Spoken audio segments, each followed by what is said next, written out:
cedek. Mak Rowi ni buat apa ni? Jok kelak ke? Sejuk dulu dalam tu. Pusing-pusing dia. Mak Rowi lama tak tengok mu. Gialah mana? Oh, kawan pergi kerja Malaysia baru ni, Bu. Oh, pandai tak tengok lama pun. Pas mu pelik bila dapat tu Delhi. Kata baru Semarang. Mu belajar buat tom yam dah sinung. Belajar Bu. Tapi tak boleh pergi kawan. Kawan sedap kerja di Delhi juga pak kawan ni. Bebas sini. Sini kita nak pakai kerja pakai baju sendo ke, nak pakai luar dalam ke tak apa. Nak merah atas wheel tak apa lagi. Kawan tu tak baju tu. Simon tu Mak Rowi. Tu. Jadi tu dia bubuh tu. Oh. Gotu tu. Kacang. Kacang sedap kacang. Caklat saku ni. Tapi hak ni tidak saku. Hak ni yang main atas rata gitu.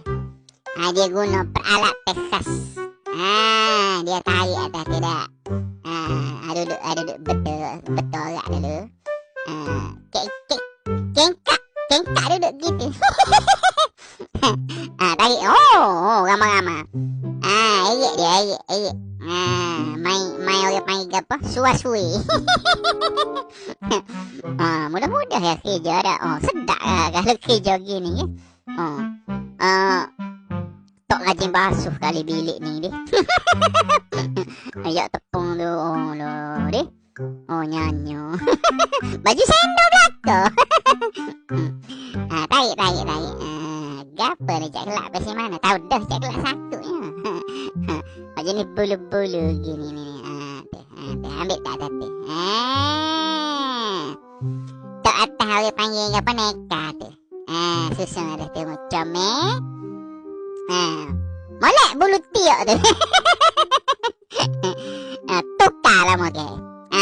Dah lah go tu berbulu juga. Tak kelak tu. Mana dah Rowi sat ni. Tutup dengan sumpit. Hari satu tak ada sumpit. Kalau kita pergi beli. Gelek dengan giling tu. Gelek biar padak molek dalam tu tu.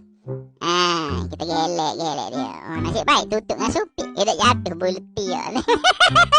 Aduh.